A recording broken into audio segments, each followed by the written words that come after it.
Have you ever failed so miserably that you wondered if God or anyone else would ever listen to you or love you again?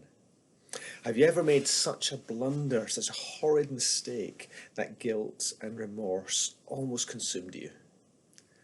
Or have you ever committed a sin that's caused you such sorrow and shame that you wondered if you could ever hold your head up again? Our Christian experience consists not only of peaks, but of many valleys as well, successes and disappointments, triumphs and failures. One of my old bosses said to me once, "You learn more from your mistakes than your successes." I must have learned an awful lot. Though we disregard or despise them, the experiences in life's valleys cause us to learn crucial life lessons which prepare us to gain spiritual victories. We're at the third in our sessions on faith in times of pandemic. In the first two of our sessions, we looked at the theme from the faith chapter in the book of Hebrews. And in particular, we discussed the life and calling of Abram, or Abraham, in terms of the promise given to Abraham and his seed, all believers. Abraham is the founder of all three of the world's major monotheistic faiths.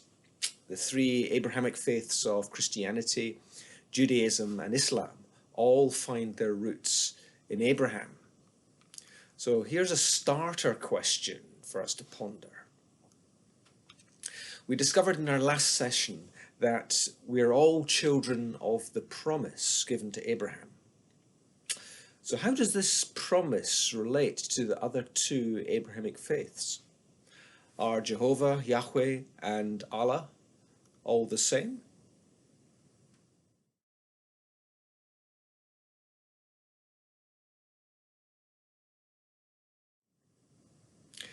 In Hebrews 11, one verse only is given to the biographies of Abel, Enoch, and Noah. But to Abraham, 12 verses are given, which summarize some 14 chapters in the book of Genesis. As Christians, we're often used to hearing and thinking about Abraham from the perspective of Hebrews, from the Hall of Fame, chapter 11, of faithful people. What the verses in the book of Hebrews miss out are Abraham's failures, his lack of faith, his willful disobedience, and his desire to be in control of every situation. When we look back at the story of Abraham in the book of Genesis, a different perspective emerges, not one of faith, but one of failure. I'm sure that you will recall that near the opening of the story of Abraham's life, we find God's call to Abraham in Genesis 12, verses 1 to 3. Listen to what Moses wrote in these verses. Genesis 12. The Lord said to Abraham, "Go from your country, your people, and your father's household, and to the land I will show you. I will make you into a great nation, and I will bless you. I will make your name great, and you will be a blessing." While Abraham still lived in Ur of Mesopotamia, God called Abraham to go to the promised land. Through chapters 12 to 25 of Genesis, they give a little more detail of Abraham's journey.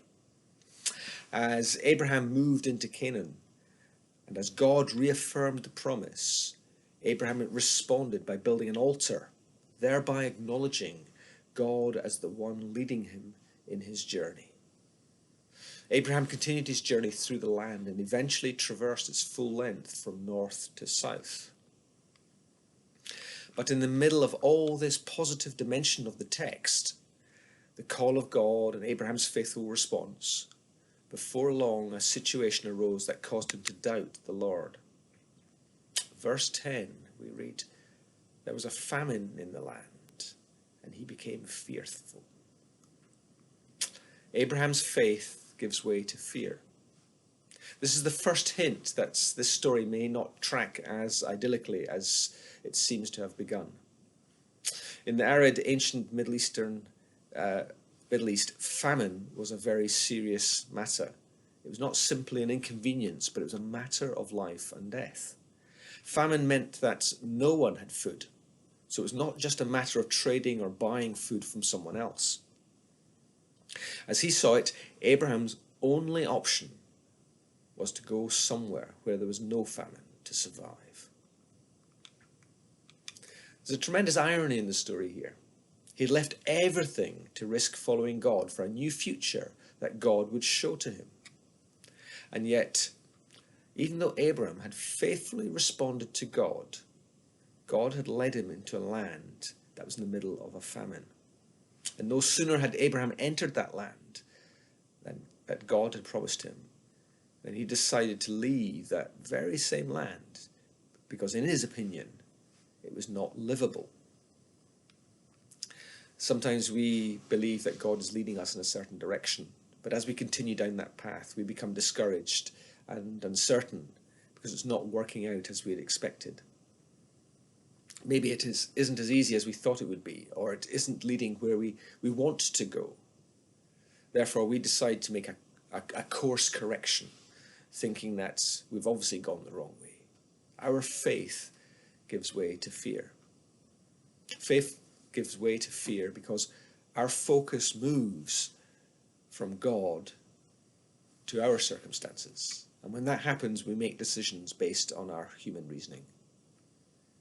We look around at the situation, forget that God is our provider and protector, and substitute what he has said in his word with our own plan, reasoning that his way won't work. So Abraham decided to take matters into his own hands and try to shape his own future amid the realities of life. But it goes from bad to worse. As he was about to enter Egypt, he began to fear for his life, and his fear revolved around Sarah, his wife. He was afraid that she would catch the eye of the powerful in Egypt, and they would eliminate him in order to take Sarah. So he said to Sarah, chapter 12, verses 11 to 13 of Genesis, "I know what a beautiful woman you are. When the Egyptians see you, they will say, 'This is his wife.' And they will kill me, but will let you live. Say that you're my sister, so that I will be treated well for your sake, and my life will be spared because of you."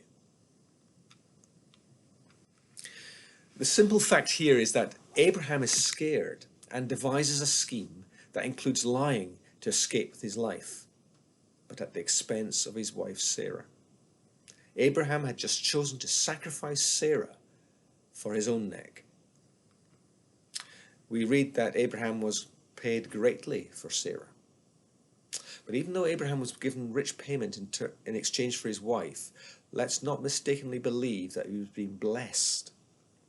The prospering of Abraham does not mean that God favored Abraham's actions. It's so important for us to divorce the ideas of prosperity and blessing from one another. There's simply no guarantee in Scripture that the two are innately connected. Prosperity is not indicative of blessing, and nor is poverty indicative of condemnation. But Abraham's prosperity comes in the midst of his sin. However, even with his new wealth, Abraham lost his wife. He lost his partner, the one whom the Lord was going to use to bring his offspring into the world. And just as at the fall in Genesis 3, disobedience to God created a rift between man and woman. Part of the problem that would continue to unfold with Abraham in this story is that he was willing to believe the promise, but he was not always willing to believe God. He had faith, but it appears that he wanted faith on his own terms. He believed God, but not to the point of total trust. Abraham was much more comfortable when he could get things under control on his own. So here's the next question. How often is our faith dependent on us being comfortable or in control of our own circumstances?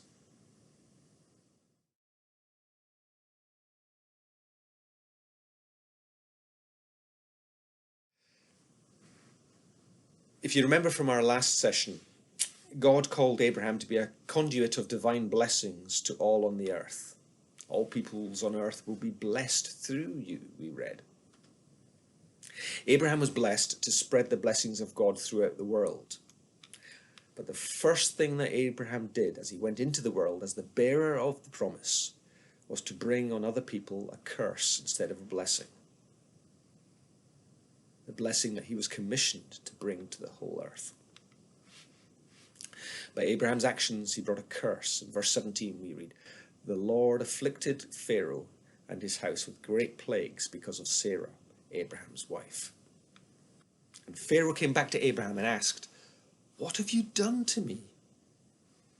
Pharaoh recognized that his misfortune was as a result of Abraham's actions.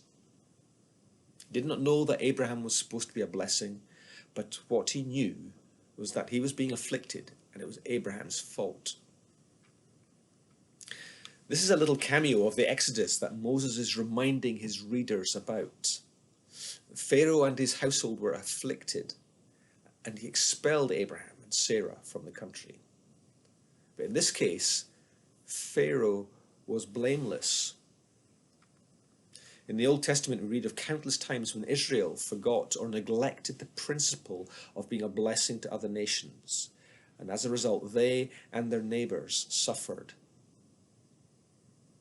So here's the next question. In what ways do the consequences of our actions afflict innocent people?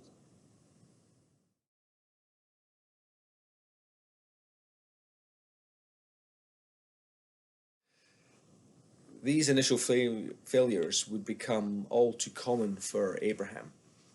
And yet in the following chapters, they emphasize God's commitment to Abraham in spite of all of his failure.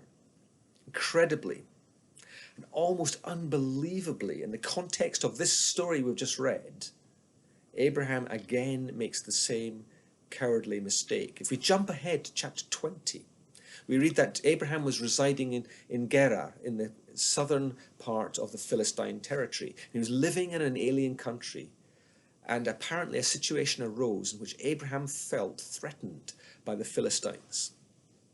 And for the second time, he gives Sarah away, this time to the king of Gerar, to secure his own safety. Again, the consequences of his actions results in pain and suffering for innocent parties. Like us, he learns very slowly from his mistakes. Yet God is gracious, and God is faithful, and God is true to his promise. Let's jump back to chapter 16. And the question, how could Abraham be the father of a great nation when he still had no children and Sarah was still barren? He still believed in the promise, but was starting to get a little impatient with God. What unfolds in this chapter is the well-known incident of Hagar that again marks both Abraham and Sarah's failure to trust God. 11 years have gone by since the episodes in chapter 12, and Abraham had been waiting for this promise to unfold for 11 years. 11 years of living under a promise, but with no obvious future and no tangible hope of a future. This husband and wife team then devised a plan to force the outcome of the promise. Sarah actually suggests to Abraham that he take her handmaid Hagar and father a child with her. But as we've already come to expect now in the narrative, Abraham and Sarah had created a problem by attempting to make the promise happen on their own terms. Tension emerged as Sarah became jealous of Hagar, a tension that still exists to this day between the descendants of Ishmael, Abraham's son through Hagar, and Isaac, Abraham's son through Sarah. Once again, their failure to trust God with the promise introduced something less than a blessing into the world and unfolded in pain and conflict. Abraham's faith was always based on what he could do. It was always faith on his terms. He had faith in God, but in terms of what he could do, what he could conceive as possible, or what he could control and make happen. How like us that is. And when he realized that there was no future in those terms, he just laughed at the promise. When God appears again to him to reaffirm the promise, stating that Sarah would bear the child, Abraham simply fell on his face, laughed at God, and at the absurdity of what God had just told him. He finds God's promise to be, well, ridiculous. And Abraham's laughter doesn't flow from glad belief, but from skepticism and doubt. He simply cannot accept what God has promised to do. Abraham had simply abandoned the promise as a cruel joke. One of the things I love most about the Bible is its utterly honest portrayal of its heroes and its heroines. For example, we see Abraham acting in gutsy obedience to God's call, and we see him laugh in disbelief in response to God's ridiculous promise. And how encouraging that is to us as we struggle to be people of faith. But as the messenger said to Abraham, is anything too hard for the Lord?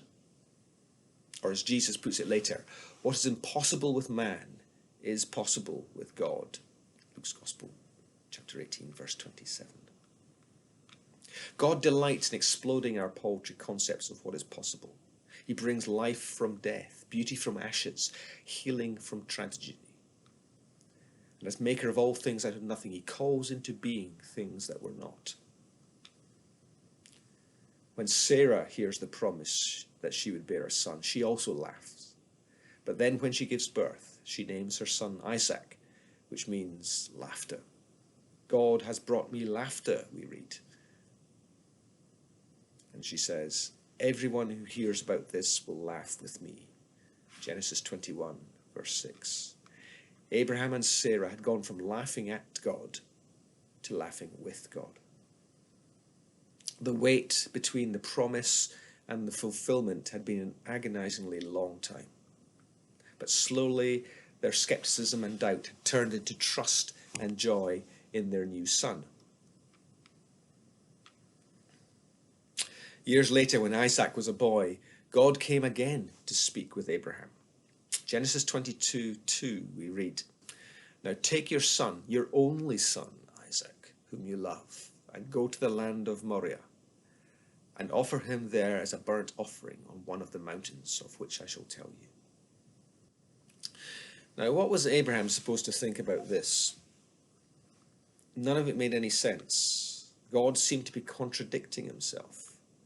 He must have been confused. Why would God promise him a son and then take the son away? What kind of God would ask for this? Is God commanding child sacrifice here? Isn't this request in conflict with everything else that God seems to value? At best, it's a strange inconsistency. At worst, it's an evil trick. But the story here in Genesis 22 is not about child sacrifice. We know that child sacrifice was a reality in the ancient Middle East. It seems that the sacrifice of children to gain favour with the gods was practiced by Israel's neighbours.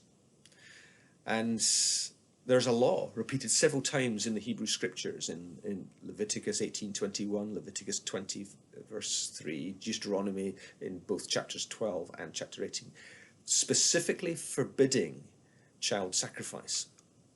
And since you don't normally make a law forbidding something unless people are actually doing it, this strongly suggests that it was practiced by the people of Israel as well. And Moses' account of Abraham's sacrifice of Isaac may have been used as a way to show of God's rejection of this practice. Moses' account is not about child sacrifice, but about whether Abraham would be willing to trust God for the future. As horrible as the story is, it says something about human commitment. Being committed to God means doing the right thing, no matter what the sacrifice. It means standing up for justice for all people, even when it's unpopular. And that had always been Abraham's problem, that he'd wanted the promise, but in his own way, in terms of what he could see and manipulate and make happen. He could trust God as long as it was under his control. But he had a much harder time trusting God when it was not under control. And this was Abraham's final test. Could he really trust God in all of this? Through his years of faltering faith, Abraham slowly had come to learn to trust God. Hebrews 11 verse 17 relates the supreme test of Abraham's faith. We read, "By faith Abraham, when God tested him, offered Isaac as a sacrifice. He who had embraced the promises was about to sacrifice his one and only son, even though God had said to him, 'It is through Isaac that your offspring will be reckoned.' Abraham reasoned that God could even raise the dead, and so in a manner of speaking, he did receive Isaac back from death. In spite of the seemingly utter impossibility of the situation, he got up in the morning, packed his donkey, split the wood required for the offering, and started the 3-day trek up the mountain with Isaac. It was a future that he could not manipulate or control, but a future that God had promised him, and for what he was now willing to trust God. Finally, Abraham had become the kind of person of faith that we read about in Hebrews 11. The story of Abraham and Isaac takes on a large significance when you place it in the context of prophetic reenactment. Throughout the Bible, God asks prophets to reenact in miniature things that he would do on a larger scale. The acts themselves seem strange until you see them as an acted out allegory. And then you start asking different questions. When we see the story through the lens of prophetic reenactment, we can ask, what did God intend for us to learn through this? Just as God called the prophet Hosea to act as the part of God in marrying a prostitute, or God told Ezekiel to lie on his side for a year to symbolize the siege of Jerusalem, so God asks Abraham to play the part of God in the sacrifice of his own son, and of course the resurrection of his own son.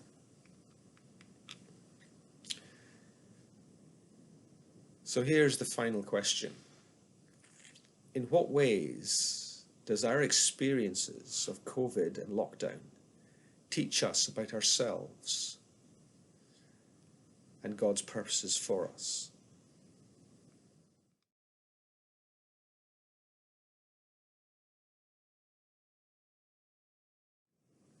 Sometimes we have no answers for why things like COVID occur, but we hold on to the promise that Paul gives us in his letter to the Romans. Romans 8 verse 28. We do know that for those who love God, all things work together for good, for those who are called according to his purposes. Maybe we are not sure how the future will work out, but faith gives us the power to act, even though we can't see what the result will be. God has called us according to his purpose. He calls us to action and to move forward in faith, whatever our age. And that will mean sacrifices on our part, giving up my own will in order to trust God's will. He doesn't ask if we're able, he only asks if we're willing. We need to believe God. We need to believe that he can do the impossible, that nothing's too hard for him. We need to believe in God's power and promise. We need to trust God's guidance and direction as he leads us into and through uncharted territory. Abraham's story is a story of encouragement for us. Age is not an issue for God. Abraham was well on in his years when he was called. At the other end of the scale, Gideon was just a youth. And note that just like Abraham, Gideon had serious doubts and wanted proof of God's call. God is faithful despite our failures, our doubts, or our laughter. That leaves God's grace at the center of this story and our story. God's willingness to work in the world with less than perfect people to help them grow and journey towards the promise that only he can bring to pass. That's why Abraham's 25-year journey can be called a journey of faith, or perhaps a journey to faith.